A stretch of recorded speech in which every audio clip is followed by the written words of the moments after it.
guys, welcome back to our channel. Today is Bible study day and we are looking at Ecclesiastes chapter 3. Specifically verses 1 through 8. So this is titled A Time for Everything.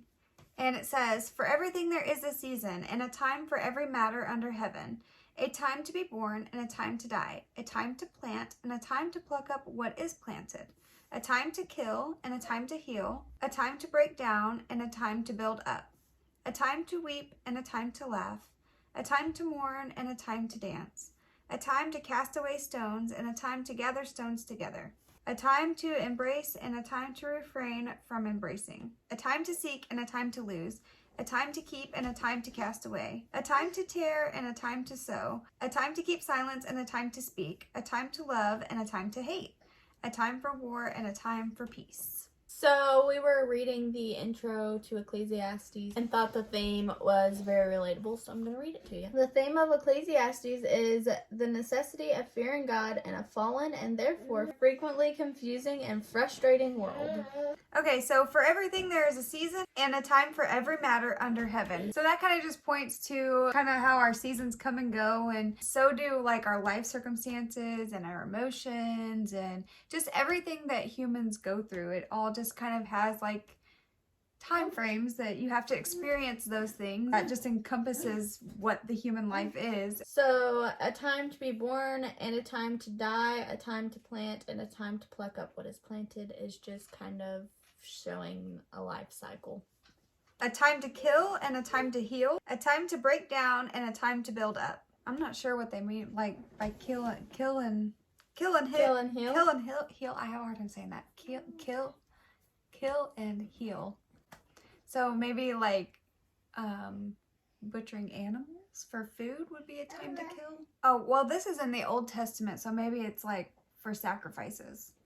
You kill for offerings. Time to kill may be meant of a violent death, as a time to die is of a natural one. Still, others have maintained that the text is speaking of the execution of criminals and the defense of the oppressed.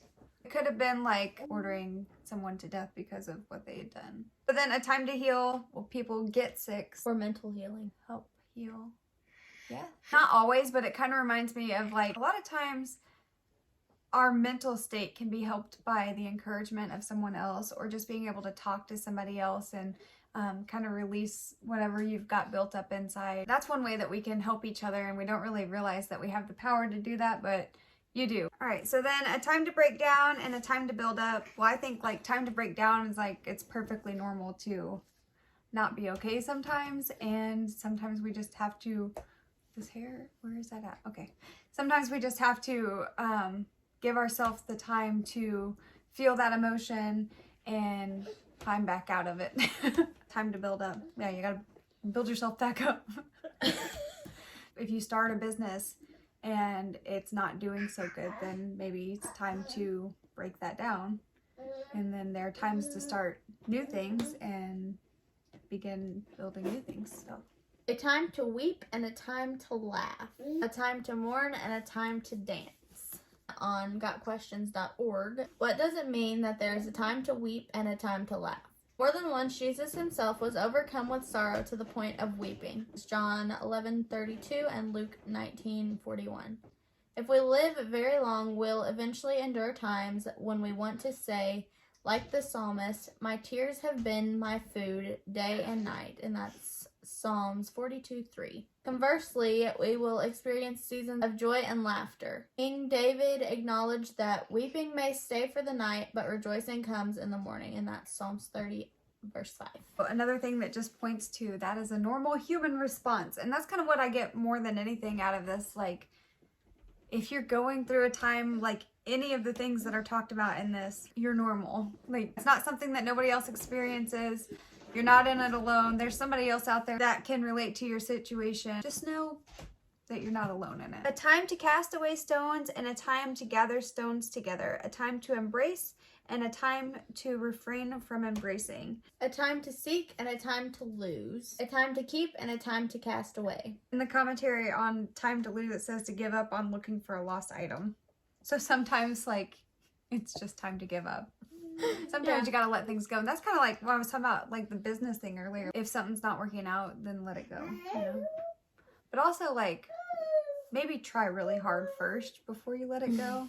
That's and just then let it go. Yeah, and then if it doesn't work, then, you know, then you can know that you've done everything possible. A time to tear and a time to sew. So as somebody who makes quilts and also gardens, I think about like, it's kind of funny.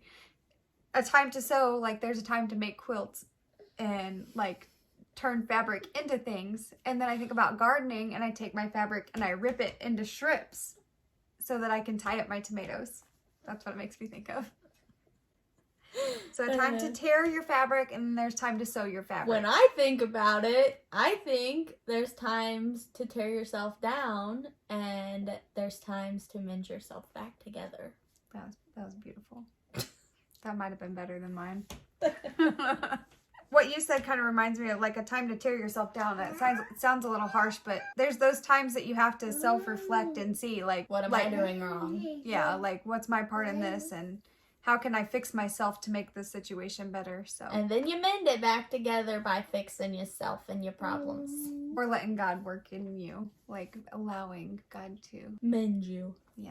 The other part of verse 7 is a time to keep silence and a time to speak. It's a hard lesson to teach. It's a hard lesson to learn. Although I feel like that was a little bit obvious. Like sometimes there is times when our commentary is not needed. Sometimes people need to hear what you're holding back from saying. Well, it makes me think of like marriages, because I think most people, and I could be wrong, in most relationships, marriages, the first couple years, you're worried about pleasing the other person so much that you hold on to things that bother you and you just kind of let them go and you let them go and you let them go. And then like 5 years in, you're like an explosion of all these things that have been driving you crazy, or like not necessarily even driving you crazy. Shut the cabinet door. But just like something that just slightly irritates you maybe, but like you've let it build for so long that now it's this big bomb, and you probably could have kept it from being that way if you would have just spoken your feelings at the beginning.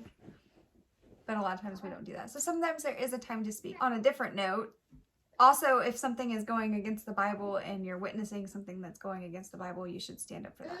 A time to love and a time to hate. A time for war and a time for peace. So the commentary on verse 8 says, when it's speaking about a time to hate, while love for one's neighbor is the norm for biblical ethics, there's also a righteous anger that is legitimate under the appropriate circumstances. Righteous anger. Probably heard that term before. There's some things that just aren't right that we have to stand against. I guess at some point in a sermon, I wrote a note in that, and I wrote, always hate sin.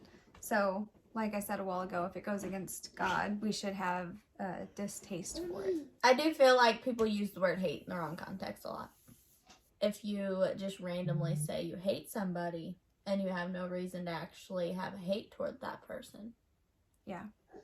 It gets used a lot. Like Or that. if you say, I hate pizza. There's no reason to hate pizza. I What- just what's don't it- like pizza. What did pizza do to you? Yeah, exactly. And yeah, love in the same Yeah, like way. I love pizza. Do you? Does pizza love you back?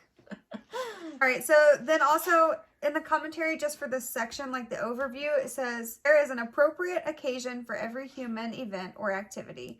Life is endlessly complex. So yeah, it just points again to how complex our lives are and how we all go through these different scenarios and different feelings and emotions, and it's normal. You're normal.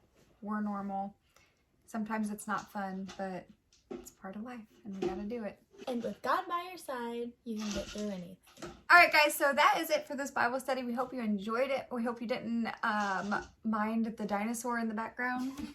He's been a little growly today. And right now he's shaking his snacks, so that's fun.